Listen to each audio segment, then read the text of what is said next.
नमस्कार दोस्तों, स्वागत है आपका गैलेक्सी क्लासेज एवं डिफेंस एकेडमी के यूट्यूब चैनल पर। मैं सोनू शर्मा राजस्थान जीके की लाइव क्लास लेके जुड़ रहा हूं आपके साथ। दोस्तों, आज अपन इस वीडियो में बड़े ही इंटरेस्टिंग टॉपिक की चर्चा करेंगे। टॉपिक का नाम है राजस्थान की जनजातियां। देखो दोस्तों, जनजाति जो है इन्हें अपन बोलते हैं एसटी या जनजातियां। सबसे पहली बात दोस्तों, देखो अपने राजस्थान में जो कुल आबादी है उस कुल आबादी का 12.6% भाग जो है वो जनजातियों का है। कुल आबादी का 12.6% भाग राजस्थान में जनजातियों का है। और इस आबादी की दृष्टि से अपने राजस्थान का देश में स्थान आता है 5वां। 2001 की जनगणना थी, उसके अनुसार जनजाति की दृष्टि से राजस्थान का देश में 6वां स्थान था, जबकि 2011 जनजाति की दृष्टि से 2011 जनगणना जो है उसके अनुसार राजस्थान का जनजाति जनसंख्या की दृष्टि से देश में 5वां स्थान आता है। अच्छा, आबादी की दृष्टि से 5वां स्थान है, जबकि प्रतिशत की अपन बात करें तो इस प्रतिशत के हिसाब से राजस्थान का देश में 13वां स्थान है। जनजाति प्रतिशत की दृष्टि से राजस्थान का देश में 13वां स्थान है, जबकि जनजाति की आबादी की दृष्टि से राजस्थान का देश में 5वां स्थान है। उसके बाद में देखो, अपने भारत में जनजाति जो है वो सबसे ज्यादा निवास करती है एमपी। मध्य प्रदेश में भारत में सबसे ज्यादा जनजाति निवास करती है, जबकि जनजाति सबसे कम जिस राज्य में निवास करती है वो राज्य है आपका हरियाणा। हरियाणा राज्य में जनजाति सबसे कम रहती है, सबसे ज्यादा मध्य प्रदेश में रहती है। ये तो जनसंख्या की बात हो गई, लेकिन अगर अपन जनजाति का प्रतिशत देखें तो देश में जनजाति का प्रतिशत जो है वो सबसे ज्यादा मिजोरम राज्य का है। 94.3% आबादी यहां पर जनजाति की है। जो जनजाति प्रतिशत सबसे ज्यादा मिजोरम में है, जबकि जनजाति प्रतिशत सबसे कम जो है वो राज्य आपका पंजाब है। जनजाति प्रतिशत सबसे कम पंजाब में है, जनजाति जनसंख्या सबसे कम हरियाणा में है, जनजाति सबसे ज्यादा निवास मध्य प्रदेश में करती है, जबकि जनजाति प्रतिशत सबसे ज्यादा मिजोरम का है। राजस्थान यहां की कुल आबादी का 12.6% भाग जो है वो जनजाति का है। अब अपन बात करते हैं राजस्थान के संदर्भ में। तो देखो दोस्तों, अपना जो राजस्थान है यहां पर एक तो जनजाति की आबादी और एक बात करें जनजाति के प्रतिशत के बारे में। जनजाति की जो आबादी है वो सबसे ज्यादा जिस जिले में है वो जिला है आपका उदयपुर। राजस्थान के उदयपुर जिले में जनजाति की आबादी सबसे ज्यादा है, जबकि जनजाति की जो आबादी जो है वो सबसे कम राजस्थान के जिस जिले में है वो जिला है आपका बीकानेर। बीकानेर जिले में जनजाति की आबादी जो है वो सबसे कम है। प्रतिशत में देखें तो जनजाति का जो प्रतिशत है ये सबसे ज्यादा राजस्थान में बांसवाड़ा जिले में है, जबकि सबसे कम जो है वो है आपका जो जिला है उसका नाम है नागौर। जनजाति प्रतिशत सबसे ज्यादा बांसवाड़ा में, जनजाति प्रतिशत सबसे कम जो है वो नागौर जिले में निवास करती है। अब देखो, अपना जो राजस्थान है यहां पर कुल 8 प्रकार की जनजाति निवास करती है। राजस्थान में कुल 8 तरह की जनजाति रहती है। 8 प्रकार की जनजाति कौन कौन सी है? तो इसमें सबसे पहला स्थान आता है मीणा जनजाति का। नंबर 2 जो है वो है आपका भील जनजाति का। नंबर 3 पे आती है ग्रासिया जनजाति। नंबर 4 स्थान पे आती है आपकी सहरिया जनजाति। नंबर 4 शहरिया। नंबर 5 पे जो जनजाति है उसका नाम है डामोर। नंबर 6 कंजर। नंबर 7 पर आती है आपकी सांसी। और नंबर 8 पर आती है आपकी जनजाति जिसका नाम है कथोड़ी। ये 8 प्रकार की जनजाति अपने राजस्थान में निवास करती है। 8 में से पहली तो है मीणा, दूसरी है भील, तीसरी ग्रासिया है, चौथी सहरिया है, 5वीं डामोर है, 6वीं कंजर है, 7वीं सांसी है और 8वीं जो जनजाति है वो कथोड़ी है। तो ये 8 जनजाति राजस्थान में निवास करती हैं। इस वीडियो में अपन सबसे पहले जिस जनजाति के बारे में पढ़ेंगे वो जनजाति है आपकी मीणा जनजाति। तो देखो दोस्तों, चर्चा करते हैं सविस्तार अपन इस वीडियो में सबसे पहले मीणा जनजाति के बारे में। ध्यान से सुने आप। नंबर 1, मीणा जनजाति। सबसे पहली बात, मीणा जनजाति अपने राजस्थान की सबसे बड़ी जनजाति है। आबादी की दृष्टि से 8 जनजातियों में सबसे ज्यादा आबादी राजस्थान में मीणा जनजाति की है। तो पहली विशेषता, ये सबसे बड़ी जनजाति है। दूसरी विशेषता, सभी 8 जनजातियों में सबसे ज्यादा शिक्षित जनजाति जो है वो भी मीणा जनजाति है। सबसे बड़ी है, सबसे ज्यादा शिक्षित जनजाति है और शिक्षित होने के साथ साथ ये सबसे ज्यादा संपन्न जनजाति भी है। सबसे बड़ी, सबसे ज्यादा शिक्षित और सबसे ज्यादा संपन्न जनजाति है। मीणा जनजाति राजस्थान में सबसे ज्यादा निवास करती है जयपुर, दौसा, सवाई माधोपुर, अलवर, करौली और सीकर। इन जिलों में ये जनजाति सबसे ज्यादा निवास करती है। जिले देखें, स्थान देखें इनका, तो जयपुर, दौसा, सवाई माधोपुर, अलवर, करौली और सीकर जिले में सबसे ज्यादा रहती है। सबसे बड़ी जनजाति है, सबसे ज्यादा शिक्षित है और सबसे ज्यादा संपन्न जनजाति भी है। मीणा जनजाति की विशेषता, पहली बात तो ये कि मीणा जनजाति जो है ये स्वयं को भगवान विष्णु के 10वें अवतार, भगवान विष्णु का 10वां अवतार था मत्स्य अवतार, मत्स्य अवतार, इसका ये स्वयं को वंशज मानती है। भगवान विष्णु के 10वें अवतार मत्स्य अवतार का ये स्वयं को वंशज मानती है। अच्छा, मत्स्य अवतार से संबंधित जो पुराण है उसका नाम है मत्स्य पुराण। और मत्स्य पुराण जो है इसकी रचना की थी मुनि मगन सागर ने। मुनि मगन सागर द्वारा लिखित मत्स्य पुराण के अनुसार मीणा जनजाति जो है वो भगवान विष्णु के मत्स्य अवतार की वंशज है। ये भगवान विष्णु के मत्स्य अवतार के स्वयं को वंशज मानते हैं। मत्स्य पुराण इनकी रचना मुनि मगन सागर के द्वारा की जाती है। मुनि मगन सागर ने मत्स्य पुराण की रचना की है। उसके बाद में मुनि मगन सागर जो है इन्होंने ये बताया है कि अपने राजस्थान में मीणा जो है इस जनजाति की कुल 24 खेप हैं, जबकि राजस्थान में मीणाओं के 5200 गोत्र हैं। भारत में मीणाओं की 24 खेप और 5200 गोत्र हैं, 24 खेप हैं इनकी। राजस्थान में मीणा जनजाति को 2 शाखाओं में बांटा गया है। राजस्थान में जो मीणा जनजाति है इन्हें 2 शाखाओं में बांटते हैं अपन। पहली जो शाखा है उसका नाम तो है जमींदार मीणा और दूसरी जो शाखा है उसका नाम है चौकीदार मीणा। मीणाओं की 2 शाखाएं हैं राजस्थान में, जमींदार मीणा और चौकीदार मीणा। दोनों में अंतर क्या है ये देखें अपन। सबसे पहले जमींदार मीणा। देखो, जमींदार मीणा जो है ये मीणा कृषि कार्य करने वाले, जमींदारी का काम करते हैं, कृषि कार्य करने वाले जो मीणा है वो जमींदार मीणा कहलाते हैं और पूर्वी राजस्थान के मीणा इसमें आते हैं। चौकीदार मीणा जो है इनके बारे में कहते हैं कि ये मीणाओं की वो शाखा है जो प्राचीन समय में रियासत काल में राजाओं के यहां पर चौकीदारी का काम करते थे, लेकिन बाद में ब्रिटिश काल में इनका जो कार्य था वो बंद हो गया। कर वगैरह इकट्ठा करने का इनका काम था लेकिन वो नहीं था इनके पास। तो बाद में इस चौकीदार मीणाओं में कुप्रथा फैल गई और उस प्रथा का नाम था चोरी करने की प्रथा। ये लोग चोरी के कार्यों में संलग्न रहने लग गए। आगे ये कहते हैं कि भाई इन मीणाओं में चोरी करने की कुप्रथा को बंद करने के लिए 1924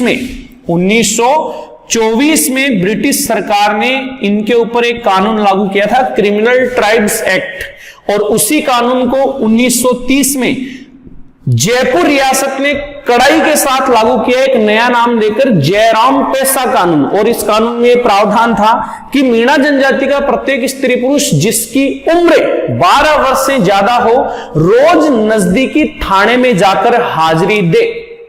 और इस कारण इस कानून को बंद करने के लिए 1944 सीकर के नीम का थाना में मीणाओं की एक महासभा हुई थी और उस सभा में अध्यक्ष थे बंशीधर शर्मा। मुनि मगन सागर खुद उस सभा में मौजूद हुए थे। तो मीणाओं की दो शाखा है, जमींदार मीणा और चौकीदार मीणा। अच्छा, राजस्थान में एक रियासत है आमेर। ये कहते हैं कि आमेर रियासत में पहले मीणाओं का राज हुआ करता था, लेकिन यहां के मीणाओं को कोकिल देव के द्वारा हरा दिया गया और कोकिल देव कछुआ ने आमेर की मीणाओं को हराकर आमेर के ऊपर अधिकार कर लिया।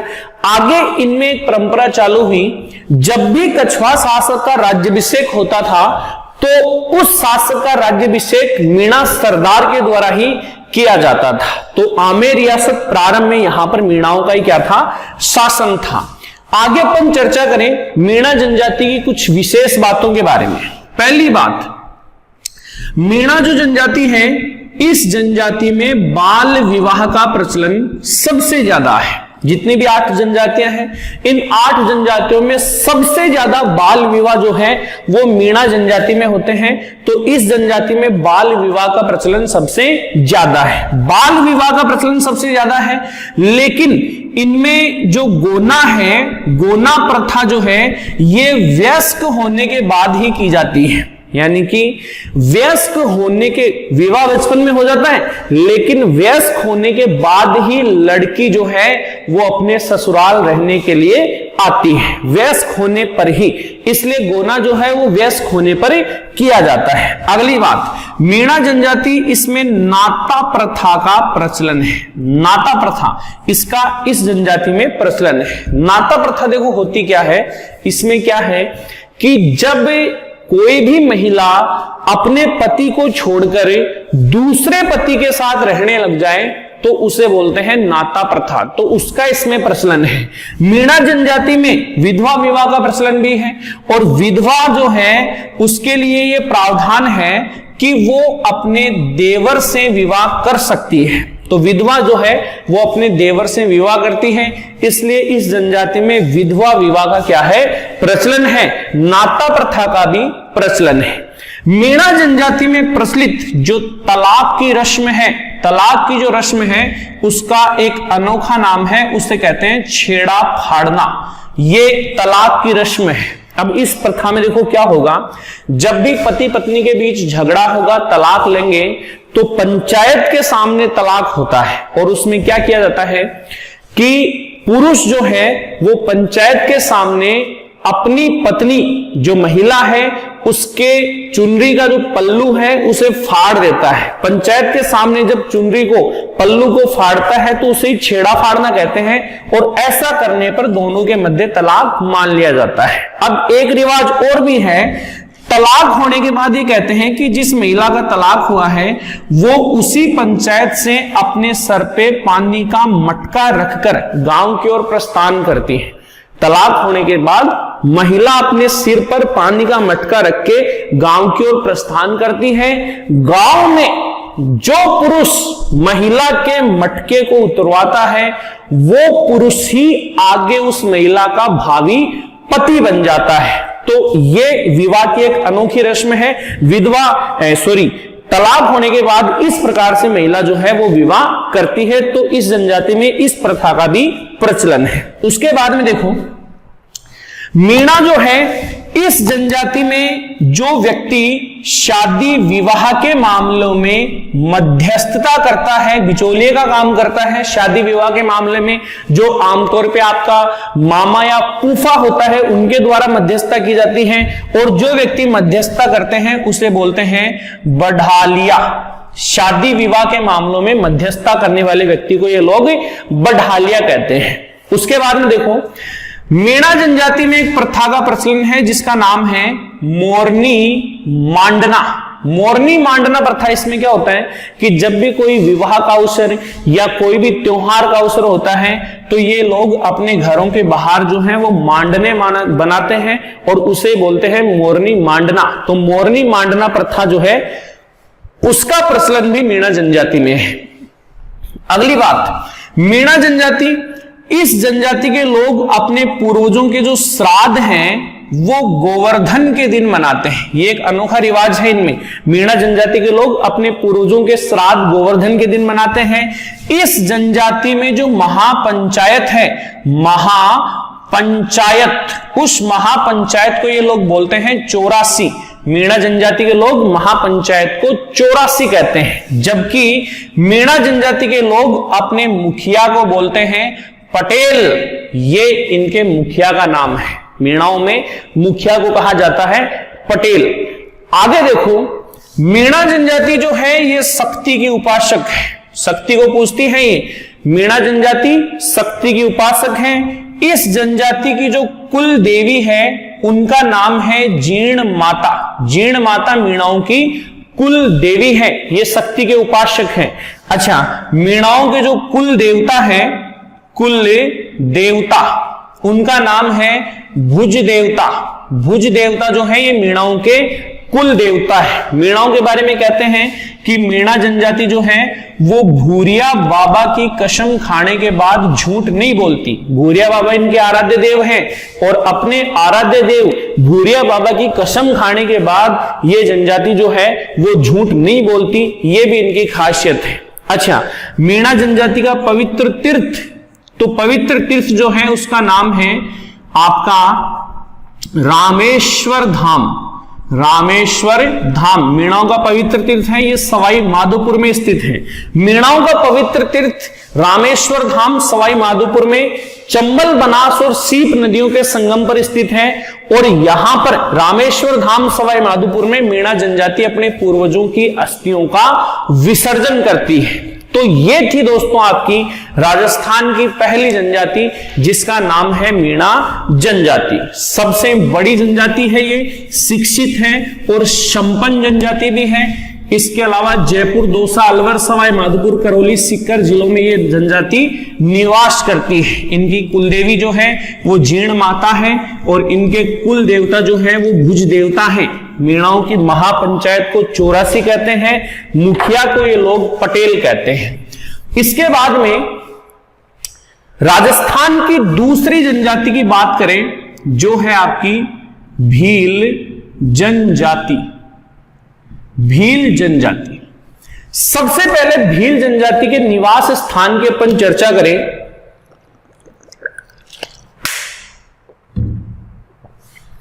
तो यहां पर देखना, भील जनजाति है ये सबसे ज्यादा निवास करती है उदयपुर में, बांसवाड़ा में, सिरोही में, प्रतापगढ़ में, चित्तौड़, भीलवाड़ा, डूंगरपुर, इन जिलों में जनजाति सबसे ज्यादा निवास करती है। भील जनजाति सबसे ज्यादा उदयपुर, बांसवाड़ा, सिरोही, प्रतापगढ़, चित्तौड़, भीलवाड़ा, डूंगरपुर जिलों में निवास करती है। भील जनजाति की विशेषता, ये राजस्थान की दूसरी सबसे बड़ी जनजाति है। सबसे बड़ी तो अभी अपने पढ़ी है, मीणा जनजाति सबसे बड़ी जनजाति है, जबकि राजस्थान की दूसरी सबसे बड़ी जनजाति जो है वो आपकी भील जनजाति है।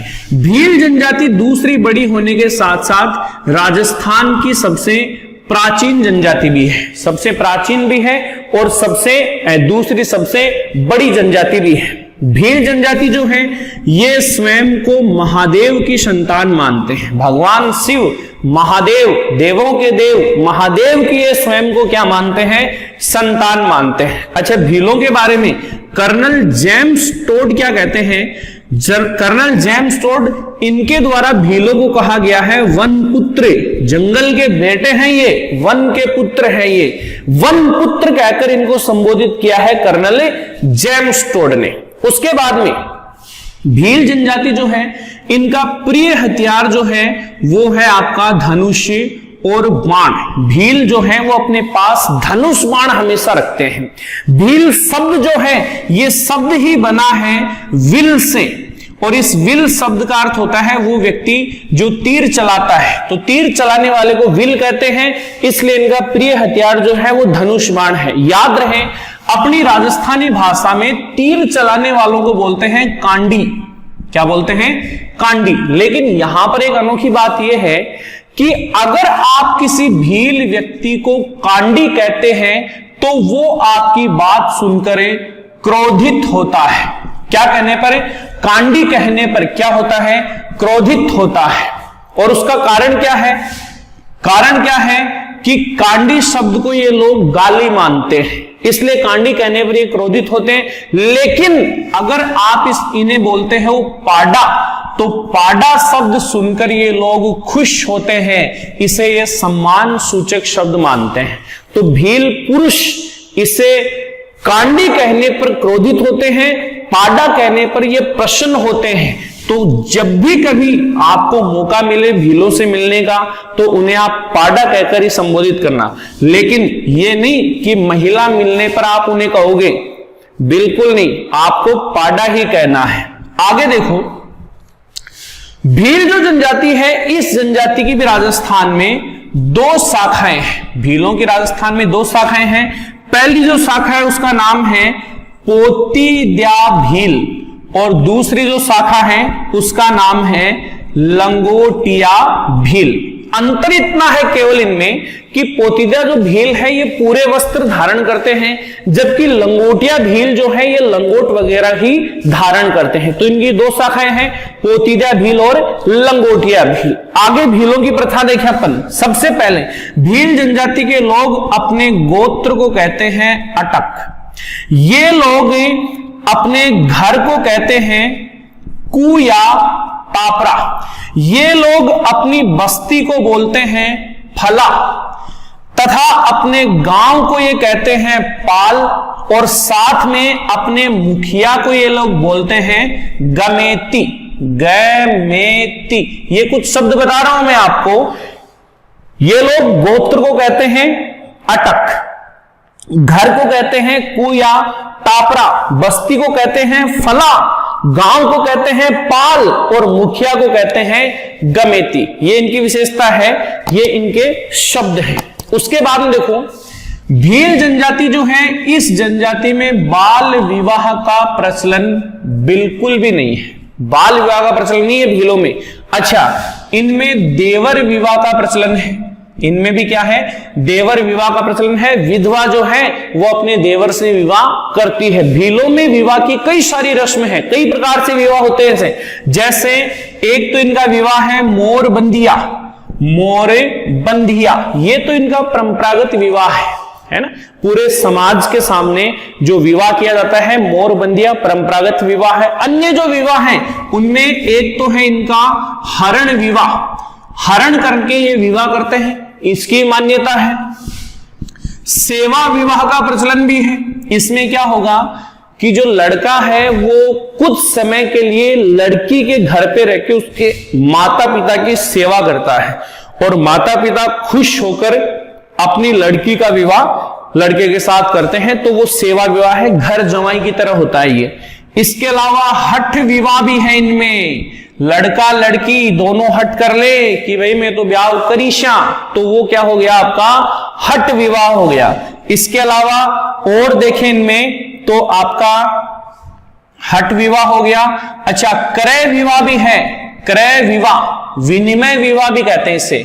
विनिमय विवाह या क्रय विवाह, पैसे देकर विवाह किए जाते हैं। अच्छा, पैसों से देखो, भीलों में एक प्रथा चलती है जिसका नाम है दापा प्रथा। दापा प्रथा, इसमें क्या होता है कि भाई वर पक्ष के द्वारा वधु पक्ष को लड़की के बदले राशि दी जाती है, कन्या राशि कहते हैं उसे, और उसी का नाम है दापा प्रथा। तो भीलों में दापा प्रथा का भी प्रचलन है, लड़की के बदले कन्या राशि दी जाती है, उसका भी इनमें क्या है?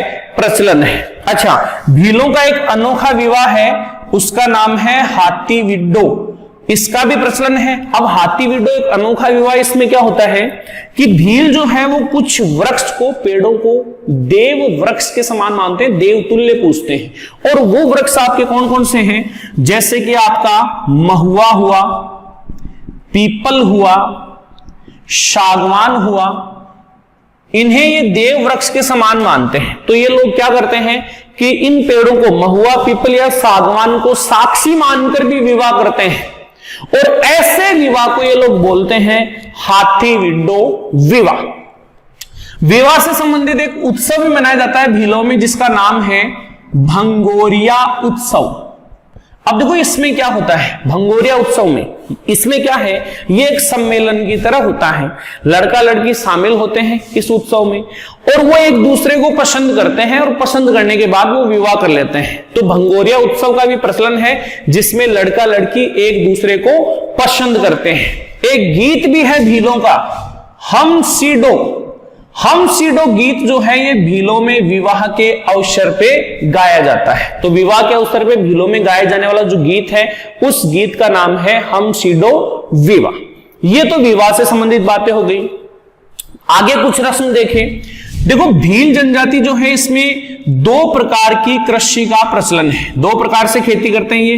पहला प्रकार तो है आपका दजिया, और दूसरा प्रकार है चीमाता। दजिया और चीमाता दो प्रकार की खेती।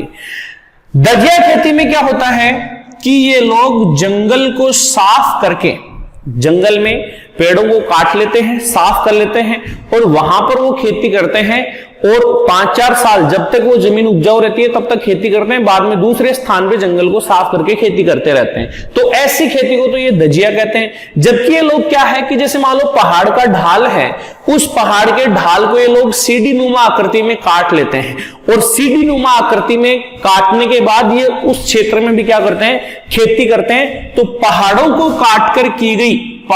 काटकर की गई सीढ़ी नुमा खेती को ये लोग कहते हैं चीमाता। जंगल को साफ करके की गई खेती को ये लोग कहते हैं दजिया। तो दो प्रकार की खेती का इनमें प्रचलन है। भील जो है, इनमें उपचार की एक पद्धति है जिसका नाम है डाम। ये उपचार की विधि है इनकी। ये लोग क्या करते हैं कि जैसे चोट मोच लगने पर ये लोग जो ठीकरी आती है उसे गर्म करते हैं, और गर्म करने के बाद उसका सेक जो है वो शरीर के ऊपर करते हैं, चिपकाते हैं उसे। तो उसी प्रथा का नाम है डाम, जो भीलों में प्रचलित उपचार की प्रथा है। अच्छा, एक क्वेश्चन आता है कि भीलों का रणघोष शब्द क्या है।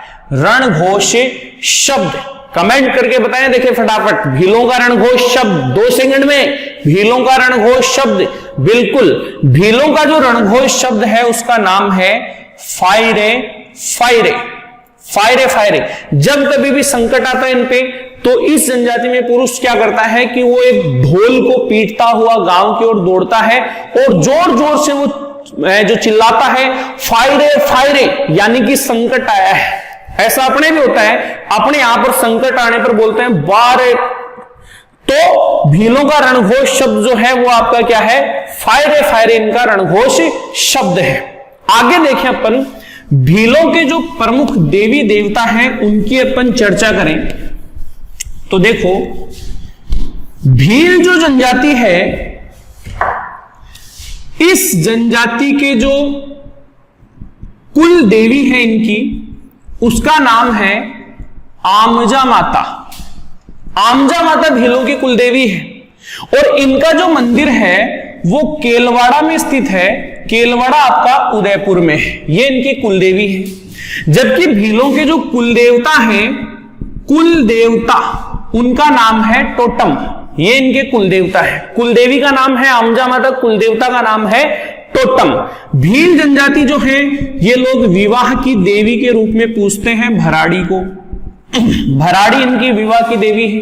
जबकि ये लोग पथ रक्षक देवी के रूप में पूजते हैं पथवारी को। पथवारी पथ रक्षक देवी है, विवाह की देवी जो है उसका नाम है भराड़ी। कुलदेवता का नाम है टोटम, और कुलदेवी का नाम है आमजा माता। आमजा माता का मंदिर स्थित है केलवाड़ा उदयपुर में। आगे देखो, एक मंदिर है ऋषभदेव का। ऋषभदेव को भील बोलते हैं कालाजी, या इन्हीं का दूसरा नाम है केसरिया नाथ। उदयपुर के धुलेव गांव में इनका मंदिर है। भीलों की यह विशेषता है कि भील जनजाति ऋषभदेव, कालाजी या केसरियानाथ पे चढ़ा पानी पीने के बाद कभी भी झूठ नहीं बोलते। तो इनके प्रिय देवता जो हैं, जिन पर चढ़ा पानी पीने के बाद ये झूठ नहीं बोलते, वो ऋषभदेव, कालाजी या केसरियानाथ है।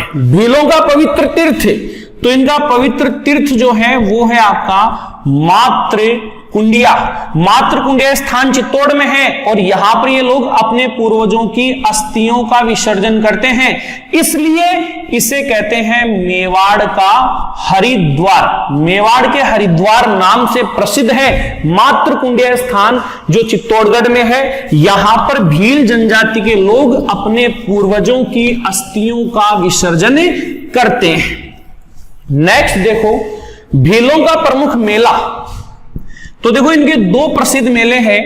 एक मेला तो है आपका बेणेश्वर धाम का, बेणेश्वर धाम, ये तो लगता है आपका डूंगरपुर में माघ पूर्णिमा के दिन। बेणेश्वर धाम का मेला भीलों का सबसे बड़ा मेला है, इसलिए बेणेश्वर धाम मेले को कहते हैं आदिवासियों का कुंभ है। बेणेश्वर धाम मेला आदिवासियों का कुंभ कहते हैं। जबकि दूसरा मेला है इनका घोटिया अंबा का मेला, घोटिया अंबा मेला, और ये मेला लगता है इनका बांसवाड़ा में। ये इनका दूसरा बड़ा मेला है। भीलों के कुछ विशेष वस्त्रों की बात करें, वस्त्र, तो देखो मैं कुछ वस्त्रों के नाम लिख रहा हूं यहां पे, कमेंट में फटाफट इनके बारे में बताते रहना। पहला वस्त्र लिख रहा हूं मैं देपाड़ा, दूसरा वस्त्र लिख रहा हूं मैं पोत्या, तीसरा लिख रहा हूं मैं खोयतू, कच्छाबू, कटकी, पीरिया, सिंदूरी। बताएं देखें फटाफट, देपाड़ा क्या है? बिल्कुल भील पुरुष द्वारा पहनी गई तंग धोती, इसे तो कहते हैं देपाड़ा। तंग धोती जो भील पुरुष पहनते हैं उसे तो देपाड़ा कहते हैं। पोत्या बिल्कुल ये भीलों का साफा है। खोयतू बिल्कुल भील पुरुष की ये साधारण धोती है, तो धोती भील पुरुष की उसे खोयतू कहते हैं। कच्छावू ये लहंगा है, और इसकी एक अलग खासियत क्या है कि ये महिला द्वारा पहना गया ऐसा लहंगा है जो केवल घुटनों तक ही होता है, तो घुटनों तक पहना गया लहंगा उसे कहते हैं कच्छाबू। कटकी भीलों में कंवारी लड़की के द्वारा ओढ़ी गई ओढ़नी का नाम है कटकी, जो कंवारी लड़कियां पहनती है।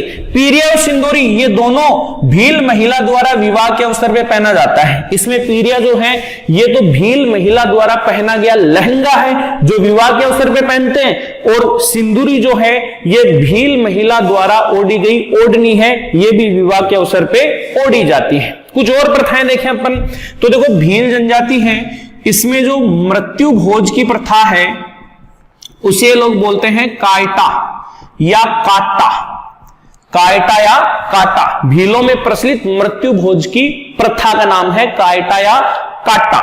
इसके अलावा भील जनजाति में एक प्रथा चलती है जिसका नाम है मोताणा। मोताणा प्रथा कुप्रथा है ये, इसका भी प्रचलन है। इसमें क्या होता है कि भीलों में अगर किसी व्यक्ति की मृत्यु होती है संदिग्ध अवस्था में, तो उस स्थान के मालिक को हर्जाने के रूप में राशि देनी पड़ती है, और उसी का नाम क्या है? मोताणा प्रथा है। तो ये थी दोस्तों भील जनजाति से संबंधित कुछ विशेष बातें। आज इस वीडियो में केवल अपन इन्हीं दो जनजातियों के बारे में पढ़ेंगे। अगला जो वीडियो आएगा उसमें अपन बाकी की 6 जनजातियों के बारे में सविस्तार चर्चा करेंगे। तो अगर ये वीडियो आपको पसंद आया है तो इसके जरूर लाइक करें, शेयर भी करें, कमेंट करें, और कमेंट में आपके जो भी सुझाव हैं, जो भी क्यूरी हैं वो जरूर बताएं, और ये भी बताएं कि आगे जो वीडियो है उसमें आपको कौन से टॉपिक पढ़ने की डिमांड है। तो आज इस वीडियो में अपन इतना ही पढ़ेंगे। जय हिंद दोस्तों।